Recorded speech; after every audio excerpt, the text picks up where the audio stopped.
vous édifie. Bolimbi sanga bandeko na ngai. Faut to ba vérité pour me mabiso na kimia na bomoyi. To lokota te ba makamto zo mona na mokili oyo.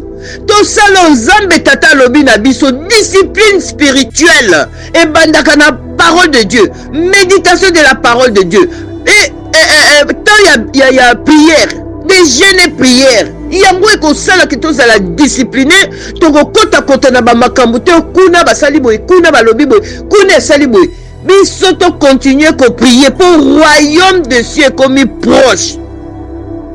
Bandeko na biso oyo ba osaba scandale nzambe kaka mtayebi po ba vie ya bato ebele eza déçu ekueyi.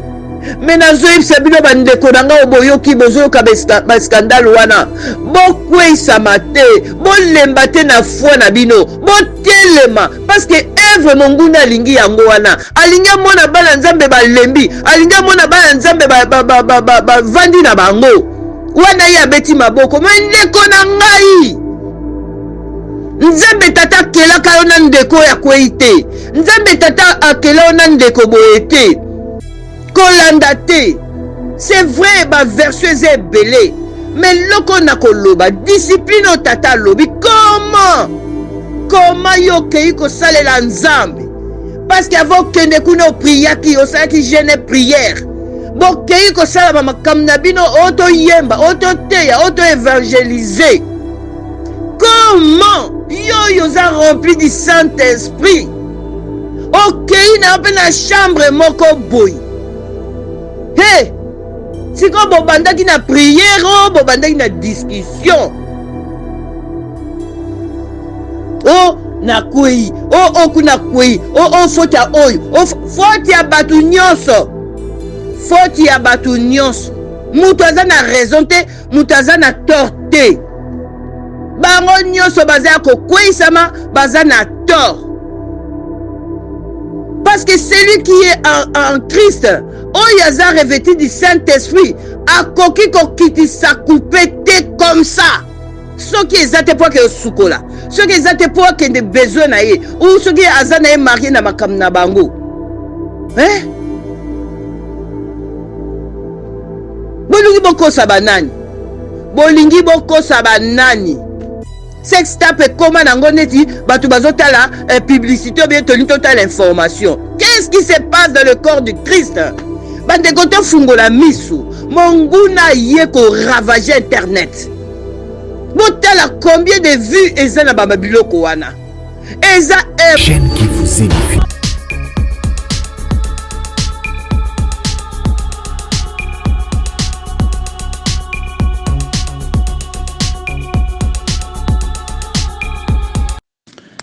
Shalom, shalom, shalom, ma grande famille dans le Seigneur. Me voici, moi, votre humble sœur Patricia. Je viens encore nous partager le message que le Seigneur, par l'Esprit, il m'a mis dans mon cœur pour partager à ma grande famille de Dieu, à mes frères, mes sœurs, et vraiment, pourquoi pas dans le monde entier. Vraiment, je viens nous partager quelque chose comme nous le savons, vraiment, qu'il y a tellement de choses qui se passent et nous prions, Seigneur, et Seigneur, il continue à parler. Donc, vraiment, j'ai dit shalom à mes frères, shalom à mes sœurs. Vraiment que Seigneur vous bénisse, vous qui mettez votre confiance au Seigneur Jésus-Christ. Donc, nous allons partager ce petit message que le Seigneur m'a donné. Mais avant tout, nous allons prier d'abord pour laisser ce moment entre les mains du Saint-Esprit. Prions. Merci notre Dieu, notre Père. En toi, il n'y a pas les hasards. Tu connais toutes les choses, tu vois toutes les choses et tu nous dis toutes les choses. Seigneur, merci pour ce moment, vraiment que j'ai diminué, que mon moi se taise, que mon moi soit stérile et que toi seul, Saint-Esprit, tu parles et tu parles dans le cœur de ton peuple. Père, tu parles dans le cœur de tes enfants. Car dans ces temps de la fin, nous avons besoin de ta parole, de connaître, de comprendre, d'avancer avec toi, Seigneur de gloire. Car tous les signaux sont là. Mais Seigneur, nous avons confiance en toi. Car toi, tu nous gardes, tu nous protèges, nous sommes tes brebis. Et le brebis entend ta voix et nous te suivons. Vraiment que toute la gloire te revienne. Bénis la vie de chaque membre de ma grande famille de Dieu, mes frères et sœurs, chacun là où il se trouve. Que vraiment la paix soit dans son cœur et la paix dans sa famille. Merci dans le nom de Jésus-Christ. Amen. Mes frères et sœurs, vraiment, me voici devant vous, vraiment avec humilité et simplicité de cœur.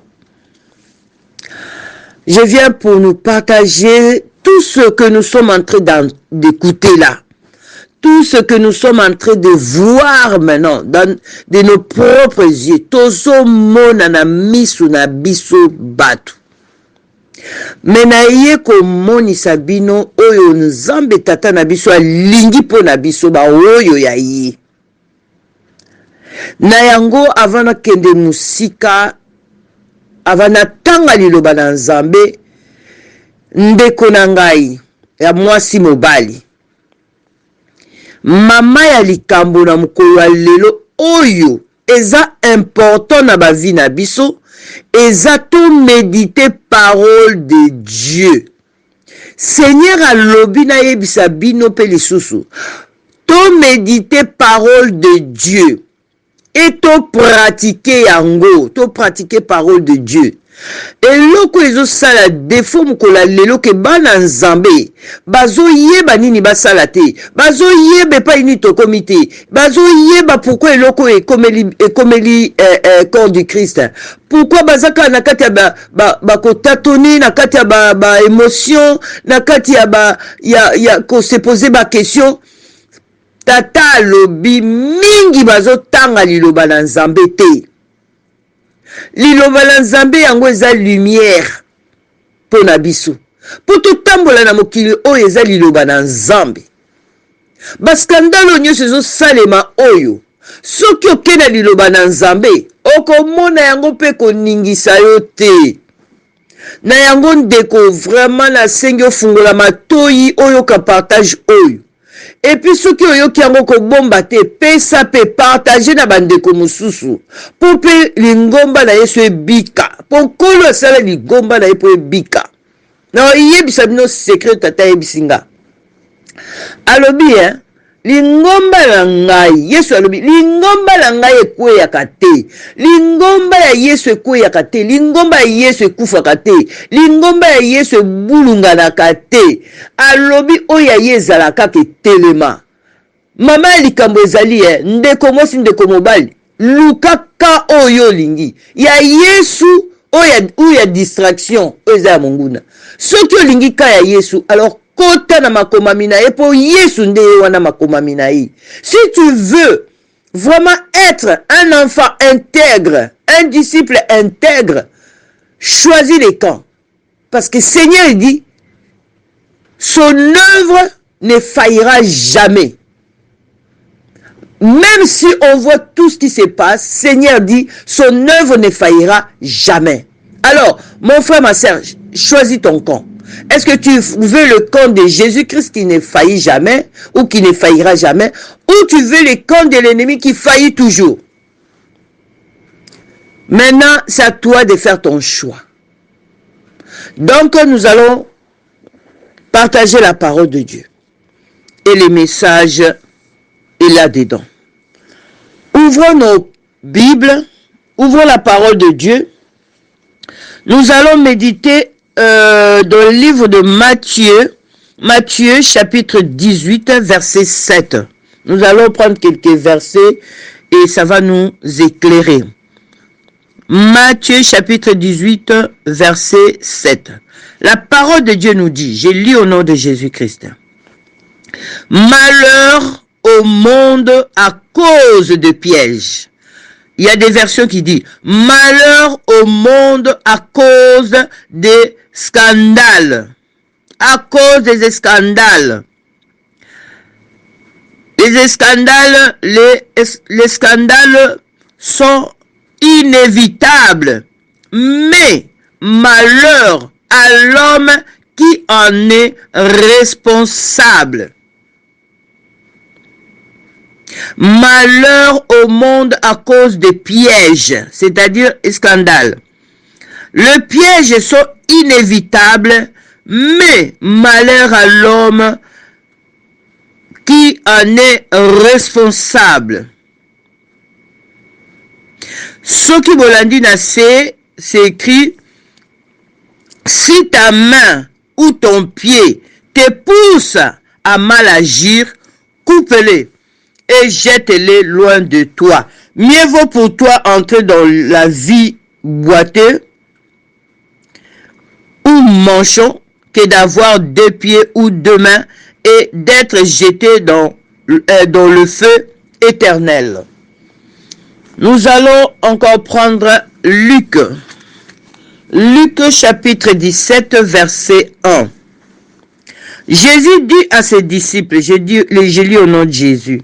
Jésus dit à ses disciples: il est inévitable qu'il y ait des pièges, donc des scandales, mais malheur à celui qui en est responsable. Donc, c'est toujours la même chose que la parole nous dit. Nous allons aussi prendre Matthieu. Matthieu chapitre 11 verset 6. La parole de Dieu nous dit quoi là? Matthieu chapitre 11 verset 6. Alléluia. Oh mes frères et sœurs, méditons la parole de Dieu. Méditons la parole de Dieu, nous ne serons pas ébranlés. Vraiment. Nous ne serons jamais ébranlés avec tout ce qu'on est en train de vivre. La parole de Dieu nous dit: heureux celui pour qui je ne serai pas un obstacle. Il y a des versions qui disent: heureux celui pour qui je ne représenterai pas un obstacle. Heureux celui pour qui je ne représenterai pas un obstacle ou un scandale. Mes frères, mes sœurs, je viens vraiment avec humilité, avec simplicité de cœur, mes frères, pour nous partager ce que le Seigneur m'a mis dans le cœur. Mes frères et sœurs, nous sommes en train de vivre la vague ou le vague des scandales. Nous sommes en train de vivre ça et nous allons encore vivre ces choses-là. Nanesilité. Nayaki, par la grâce de Dieu, c'est pas moi, c'est le Saint-Esprit à moi. Te partager à Kinabino il y a 2 semaines de cela ou 3 semaines déjà. Na partage moko eza na chaîne na biso ya EHP Media. Soki bokoki kokende koluka yango et komamaki attention musiciens chrétiens. Bokende koyoko elobamaki. Seigneur alobaki. Soki pe bokeka na kati ya chaîne EHP Media boko mona message musu Seigneur pe apesa kinga lisusu na wana ezaki suite. Na kosenga batiango na bar ya nini ou na olobelango prochainement eza kuna message yango na banza batie polele quelque chose comme ça ou poisson mais elobamaki déjà bandeko na ngai ya basi mibali lingomba na Yesu Mesia na koyebisa bino Seigneur alobi piège ou scandale ekoki eya ekoki eya. Mais la parole de Dieu nous dit malheur maintenant na mutu oyo scandale ekoelie. Alobi malheur na moto wana. Ndeko na ngai lelo yo tozo vivre ba makambo moko oyo soki babetelaki biso lisolo tolingai tondima yango te. Tozo nyokwama mitema pasi pona kotala ke bandeko na biso oyo biso tolingaka toyokaka mateya tomona ke makambo oyo ezokwela bango. Eza pasi na motema, eza eloko ya kosepela nango te, eza leloko ya kobetela yango maboko te, eza eloko tosalela yango bafeti te, eza eloko ezopesa pasi pe mawa na corps du Christ, eza eloko ezopesa mawa. Me soki totali nazovanda na lobi Nzambe tata naebisa bino mikolo nyonso ezalaki okanisa maladi na nzoto. Obi nini lisusu? Nini lisusu? Me oye na makolo nkolo Seigneur apesanga kimia po ete oza Nzambe nanga. Ndeko nanga koningana ningala te na makambo oyo tozomona. Kota na liloba Nzambe ko comprendre que eza nango liloba na Nzambe ezokokisama. Liloba na Nzambe ezokokisama na yango.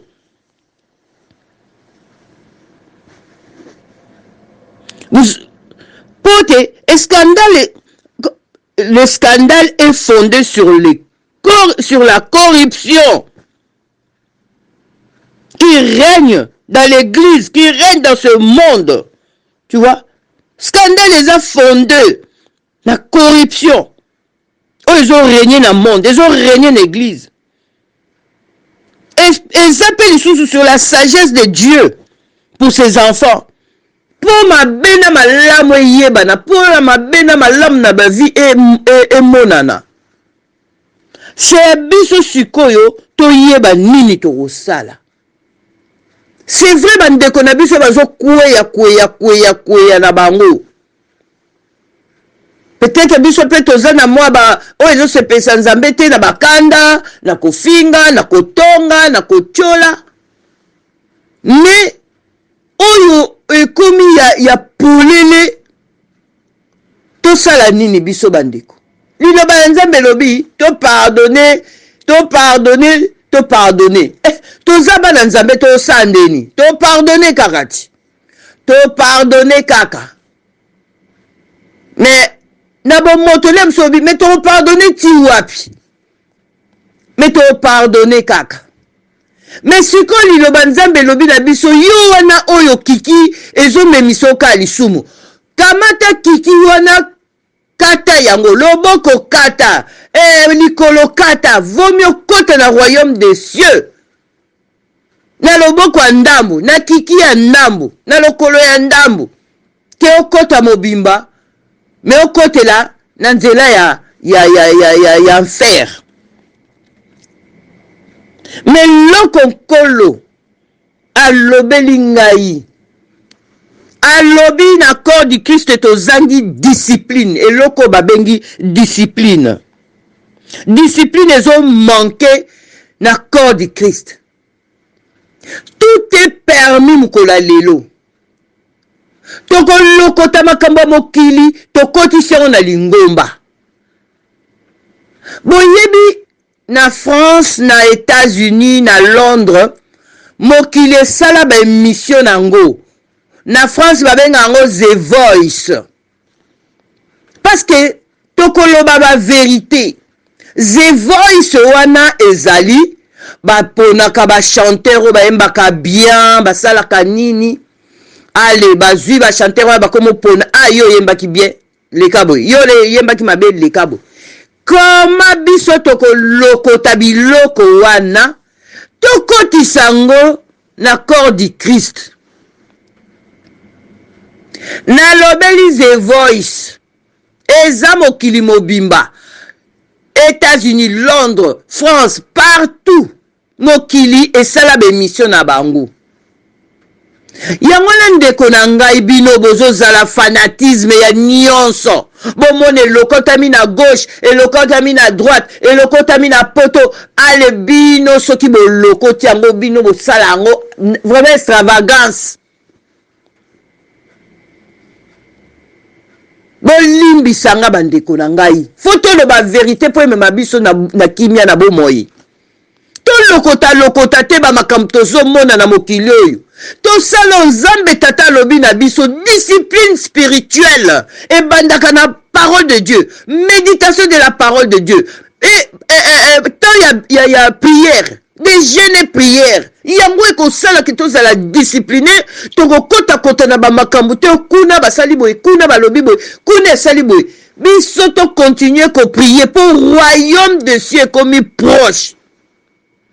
Bandeko na biso oyo baosala baskandale nzambe kaka mutayebi po bavi ya bato ebele eza desu ekwei me nazoyebisa bino bandeko na nga boyoki bozoyoka baskandale wana bokweisama te bolemba te na foi na bino botelema parce que œuvre monguna alingi yango wana alingi amona bana nzambe balembi alingi amona bana nzambe bavandi na bango wana ye abeti maboko me ndeko na ngai nzambe tata akelaka yo na ndeko ya kwei te nzambe tata akela yo na ndeko boye te kolanda te c'est vrai baversion eza ebele mais loko na koloba discipline o tata alobi comment yo okei kosalela nzambe parce que ava okende kuna opriaki osalaki jeune prière bokei kosala bamakambo na bino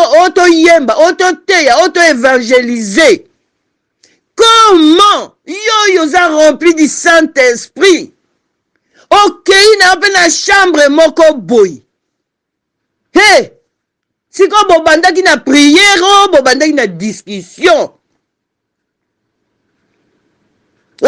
na kwei kuna kwei faute ya oyo faute ya bato nyonso faute ya bato nyonso mutu aza na raison te mutu aza na tort te bango nyonso baza ya kokweisama baza na tort parce que celui qui est en Christ oyo aza revêtu du Saint-Esprit akoki kokitisa coupe te comme ça soki eza te po ake osukola soki eza te po akende besoin na ye ou soki aza na ye marie na makambo na bango bolingi bokosa banani sextape ekoma nango neti bato bazotala publicité ou bien tolingi totala information. Qu'est-ce qui se passe dans le corps du Christ? Bandeko tofungola misu monguna ye ko ravager internet botala combien de vues eza na babiloko wana eza œuvre monguna bandeko tobima leloko oyo tobima leloko tala bandeko nanga ntango bazotia bamateya malamu baserviteur de Dieu bazoleka baservant de Dieu bazoteya bandeko nanga otala vie eza muke bato bazo s'intéresser nango te ndeko royaume ekomi pembeni kotikala te ndeko nanga kotikala te s'il te plaît omukolo wana eza pasi kolala kolamuka eza ngolu oyebi te na ntango nini enlèvement na yo ekokoma liwa soki eyeli yo eza enlèvement na yo ndeko na nga butu moi naloba nzambe tata bombanga tata na mawa na yo ndeko na nga tobima na biloko oyo tobima discipline toi tia discipline na marche na yo avec le Seigneur voyez tia discipline nde touti koyoka na biso la parole de Dieu. Malheur au monde à cause de ces scandales. Les pièges sont inévitables. Mais malheur à l'homme qui en est le responsable. Ndeko nanga yo pe kozana yo responsable ya scandale te. Boyebi ndeka to okende ko partager. Ole to partager parole de Dieu, tozo partager ka oyebi akune baby akor du Christ Yesu akufela biso nekuluzu bandeko na ngai etiki lola nzambe tika lola ya nkembo ya luxe koleka luxe nyonso existaka akitela mokili oyo po yo na nga tobika ndeko na ngai tobima toya koyokaka mateya malonga toya koyokaka mateya basali na nzambe o bazotika bandako na bango koya koteya biso baservante o bazoya koteya biso Bandeko tolanda liloba na Nzambe, toyoko eko nourrir ba esprit na biso. Tolanda eko nourrir ba vie na biso. Toyeba kopesa ba na biso éducation ya bien à travers parole, tozo tanga, tozo yoka, tozo tia na misala. Ndeko nanga tobima. Tobima corps du Christ eza maladi. Tokoma na ba prière, ndeko nanga itokoma na ba prière corps du Christ tata zolela na ye. Tata zolela na ye Yesu ya biso zolela na ye alobi likamni lingomba la ngai. Mena oyebisa yo ke ya Yesu ekoyaka te. Église à Christ jamais monguna okweyisa yango. Yango nazolobe te bao nyonso wana Nzambe tata amona bango. Na bao ekweli bango na bao ebuki bango makolo. Nzambe tata mutayebi ndenge akotelemisa bana na ye. Faiblesse na folie mutezo salake tata amonisa bolumbu salite ya ba oyo bazo bomba mana sima ya kombo na Yesu. Kolo asi alobaki na eke tango ekoki bandeko na ngai na o répéter lisusu nkolo alobela inga na Mateo na yebisi bino eza na EHP Media sur attention musicien chrétien. Bandeko na ngai ndenge bino moko bo s'exposer na bino na internet na ba makamu na bino boye ko tia na ba business na bino nano esilite. Nano esilite moko na moko na moko na moko aotanda makaka na ebisa binoko réseaux sociaux eza toile oyo kaka ko exposer kaka bino moko exemple nini oyo tozo pesa na génération ezoya batata kati na Christ na molimo bango moko ba s'expose ba loki bana Nzambe bo tiete lumbula bino na miso bana Nzambe ezongela ka bino moko na kombo na Yesu tolingi vraiment lingomba Yesu ezala crédibilité ezosila surtout na mboko ya ngai boyebete mboka nyonso l'Afrique eza mboka o Nzambe amonaki ndenge ni l'Afrique eza na souffrance ndenge ni l'Afrique eza manipulé ndenge ni l'Afrique eza komemama na moto Nzambe tata na bon Nzambe na ye il a préparé de bonnes choses pour l'Afrique.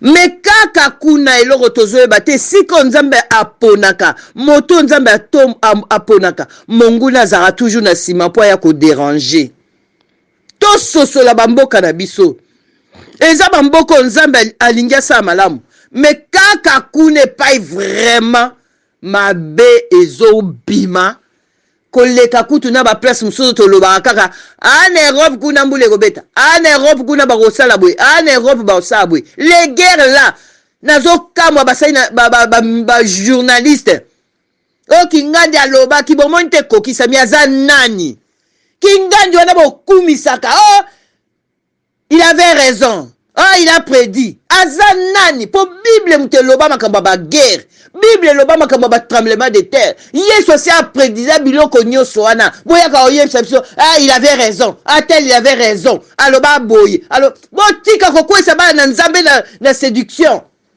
nyoso ezoloba na minoko bato ezala kati ya Bible orgueilleux bolingi batombola bino ba journaliste o bozo tombola ka batu bokeba parce que Seigneur aza bino na selette bo partager message ba journaliste bo zonga na kokumisa Yesu na kotia makambo eko glorifier Nzambe botika ko élever batu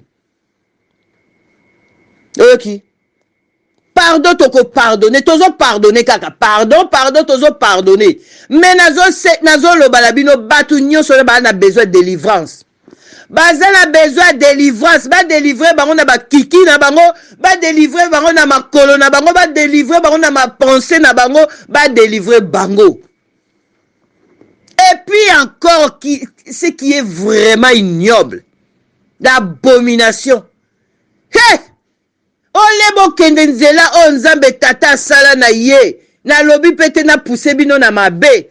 Mais bozo kende na sodomie. Eh Yahweh, quelle abomination. Na sodomie. Yamwana tokotanga poto chite na biso. Toza na 2 versets tokotanga. Elobeli basali na nzambe. Elobeli basali tozo kende na Jérémie chapitre 23 verset 16. La parole de Dieu nous dit, Jérémie chapitre 23 verset 16. Voici ce que dit l'Éternel, le maître de l'univers. N'écoutez pas les paroles des prophètes qui vous font... Pardon, n'écoutez pas les paroles des prophètes qui vous font leur prédiction.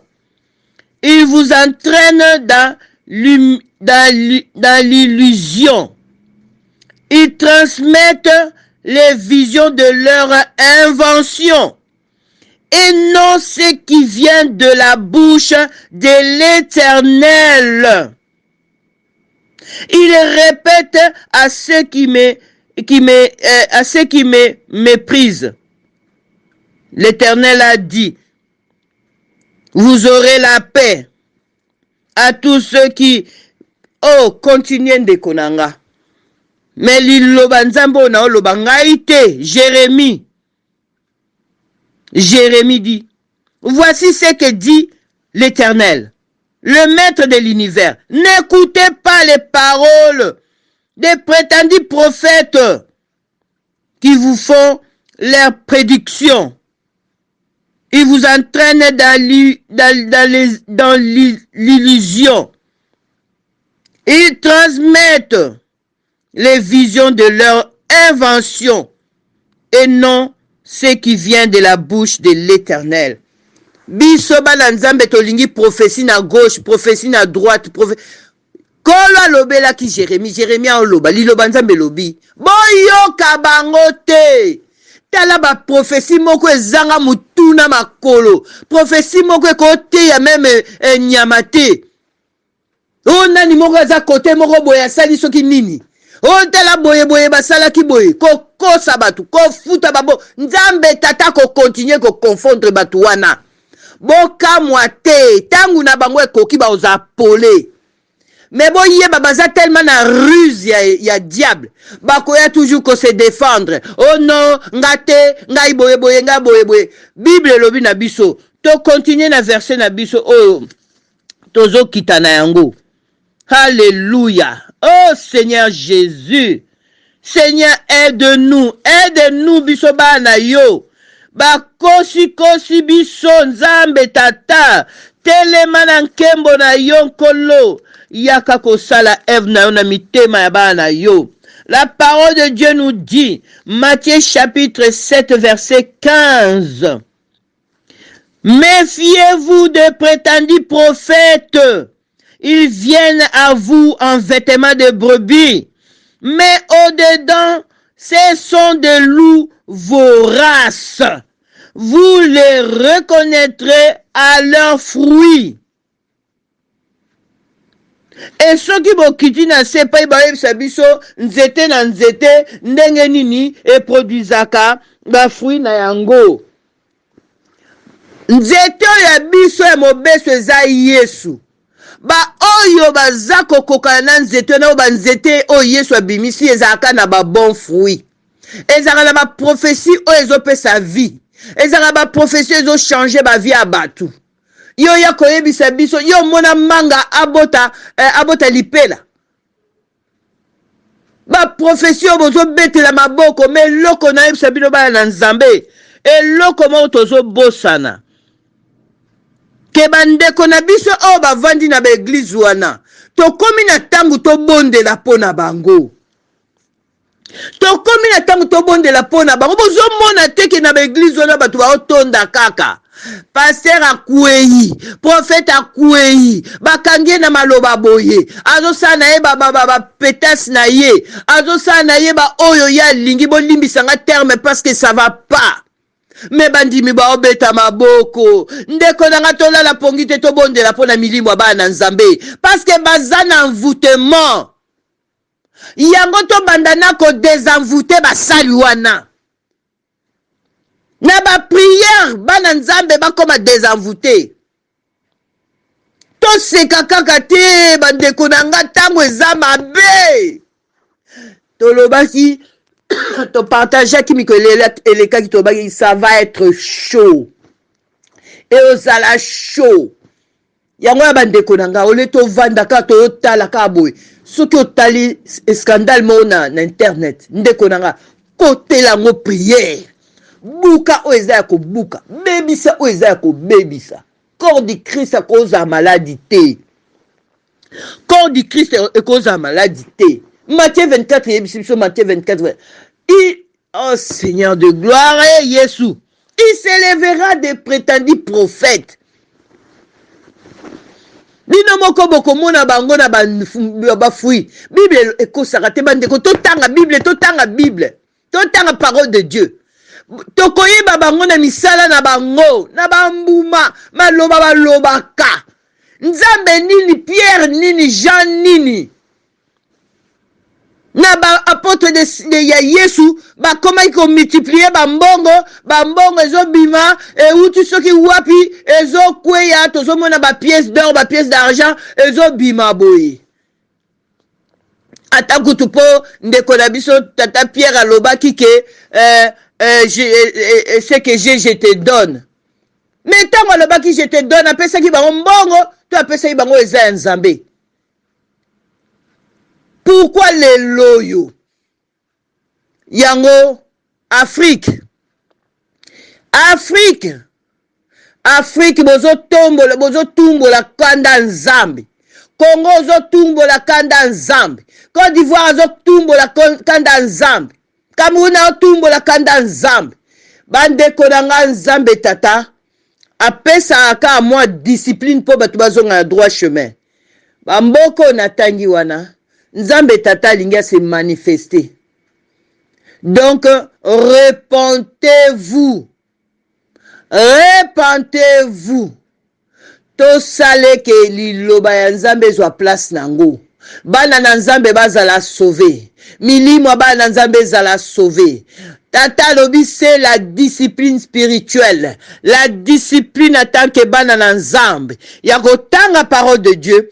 Yako méditer parole de Dieu. Yako prier. Yaba jeûner prière. Pour être nzambe balukaka ye na ba dimension moko boy. Nzambe balukaka ye na ba sacrifice moko boy. Yango bana na nzambe toza biso moko te molimo mo santo azana biso elongo. Yenda zo ede biso aza ko accompagner biso ti kuna na royaume de Dieu. Kuna na royaume de Christ. Ndeko na ndeko ngala lobaka Seigneur merci pour être place na ngai. Kombo na ngeza na kiti ya fête ya noces. Et je le crois dans le nom de Jésus-Christ par l'aide du Saint-Esprit. Kolo okosalanga toujours na vanda na kiti nanga wana. Bande konanga to changer langage. Na banda kuna biso to zala ba modèle. Na ba esika nyos to koki ko zala to zala ba modèle. C'est vrai que Bible lobi hein, to koki to branché. Mais nde konango telemi mbango lobi Seigneur me voici pardonne-moi. Ko tika la ko umela na lisumu te. Ba sai na nzambo bazo mema makambo ndenge bazo mema ndenge to zo mona. To tika bango ba continuer bongo nzambe mutaza ko dévoiler bango. Oyo akoseka mosali azoye bateke ya yepe zoya. Mosali na nzambe koseka ndeko na yo mosali na nzambe to akwei. Po ya yope bomba mezobima. Ezobima. Yango na nzambe tata bomba biso ndenga zo continue ko bomba biso. Nzambe tata a bomba chaîne na biso EHP Media. Na bosani sujet moko. Oh! Basali na nzambe. Boyebe eza conseil na opesa bino. Na ye ko loba. Tata tungisa mina yango. Batu oyo basimbaki mosali na ye. Batu o babetaki mosali na ye. Tata ya ba orphelin. O nzamba sali aza tata ba orphelin na musa ya moi oyo. Naza na droit kotanga kombo na ye po etaza ya biso. Oyo basimbaki pasteur Israël Nash. Oyo babetaki etango azokende osombela bana na nzambe ya bitike biloko akolia. Mawana bino.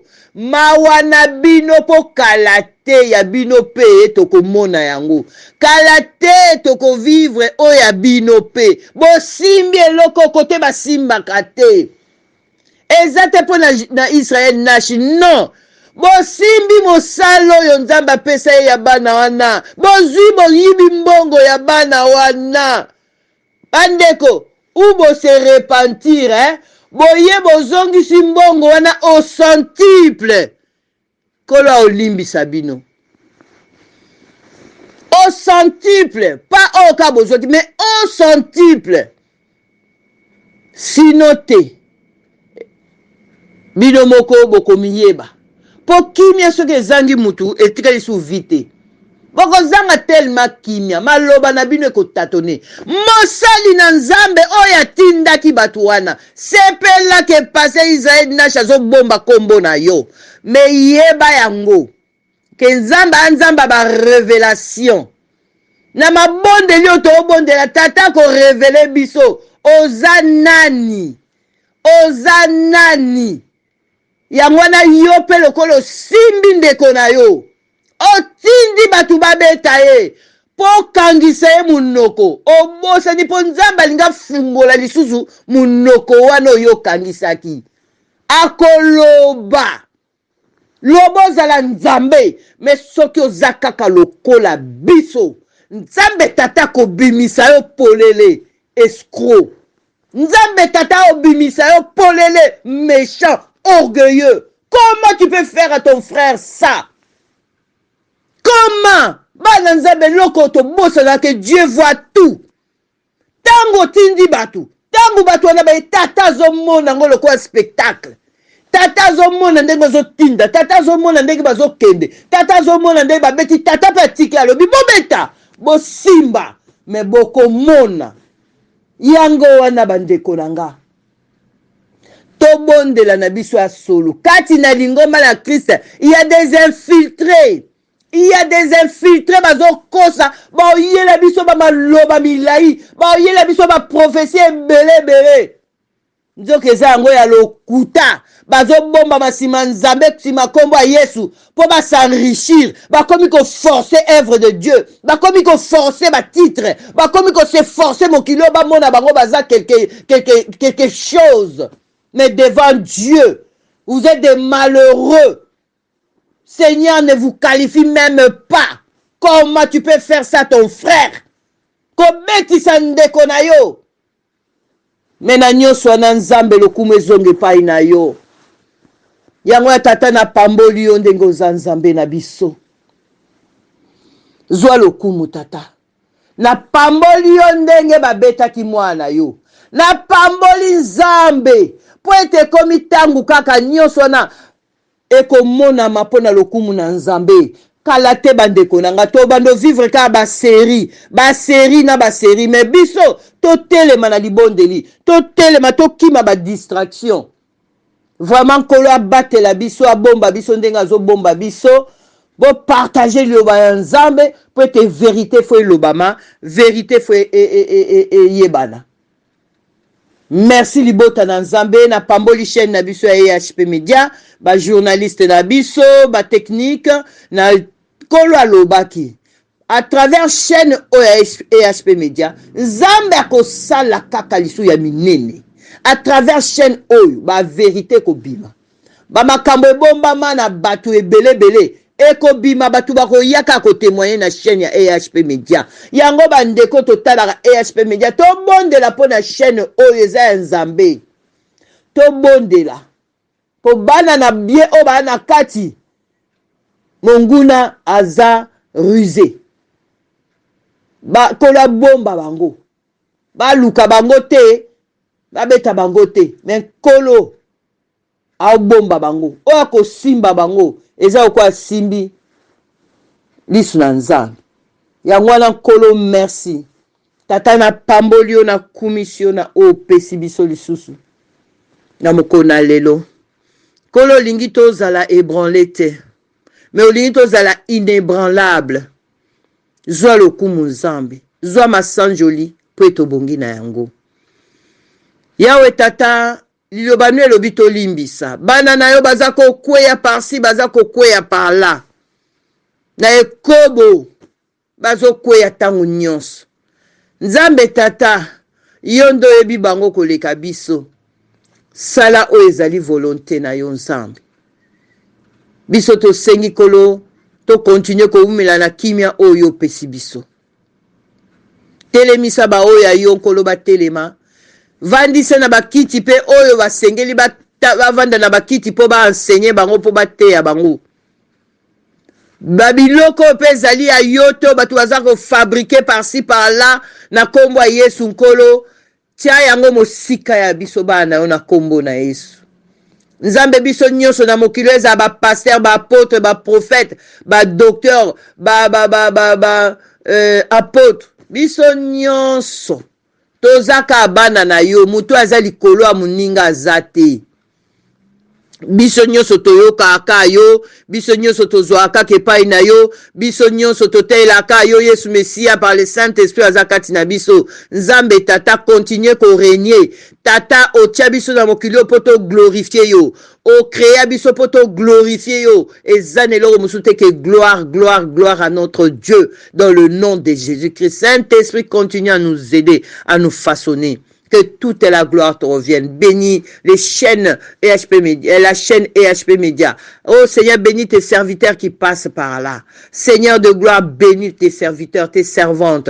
Dans le nom de Jésus-Christ. C'est partout aussi là où il y a ta parole. Bénis Seigneur tes serviteurs qui te servent vraiment de tout leur cœur et dans la crainte de Dieu. Merci Yahweh. Vraiment que tout soit pour ta gloire au nom de Jésus. Moi-même ta fille, je me confie à toi. Seigneur, que toi seul tu continues à faire ton œuvre en moi, dans mon cœur, dans ma vie, pour ta gloire à toi, Père éternel. Dans le nom de Jésus-Christ, mon seul et unique Seigneur et Sauveur personnel de ma vie, que j'ai pris, j'ai dit, merci Seigneur Jésus-Christ, Amen. Ndeko na ngai oyo nano yambi Yesu te comme Seigneur et Sauveur ya vie na yo, ngonga ya ngoyo, yamba Yesu Kristo na motema na yo na bomoi na yo nyonso, tala mosali na nzambe oyo yebi ya malamu, kende kuna sala témoignage na yo, zwa baptême na yo, mais déjà na esiko zali ndima Yesu Messia aza mokonzi pe mobikisi ya bomoi na yo ki akufa po na yo, nzambe tata seksa ye yo pe osekwa kati na ye.